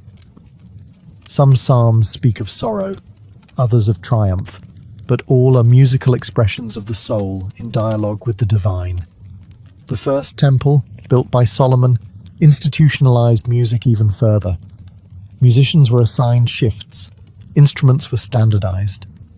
Trumpets signaled offerings. Cymbals marked sacred transitions. Music structured the calendar, framed the festivals, and deepened the meaning of every rite. Even after the temple's destruction, music lived on in memory and exile. In Babylon, the exiled Hebrews sang of Zion with trembling voices. By the rivers of Babylon, there we sat and wept. How can we sing the songs of the Lord in a foreign land? Yet sing they did. Hebrew music survived not by echoing through stone halls, but by being written on hearts. It was a music of resilience, born in covenant, and carried across centuries in breath, bone, and prayer. As the ancient world slowly gave way to classical antiquity and the medieval age, the music of early civilizations did not vanish. It transformed. Its instruments were altered, its scales adapted, its traditions absorbed into newer religious, philosophical, and cultural systems. But its essence endured. The echo of a Mesopotamian lyre, the shimmer of an Egyptian sistrum, the silence between strokes on a Chinese guqin. These sounds did not die. They migrated, carried across time in the hands and hearts of those who remembered. In many ways, ancient music is a language we've forgotten how to fully speak, but never stopped listening for. We can't hear exactly how a Babylonian hymn sounded. We can only reconstruct it from clay tablets, fragmented notation, and ancient descriptions. But we can feel its intention, its effort to connect body and spirit, time and eternity. Even in the absence of full musical scores, we still see music etched in stone and painted on walls. Dancing priestesses in Minoan frescoes, harpists carved into Assyrian reliefs, Roman mosaics showing cithara players at feasts. These images are static, yet they pulse with rhythm. They remind us that ancient music was never background noise. It was the heartbeat of ritual, the breath of ceremony, the fire of protest, and the balm of grief. And remarkably, some of it lives on. In India, the raga system still follows rules born from ancient Vedic chants. In China, Guqin players still perform melodies that date back to Confucian temples.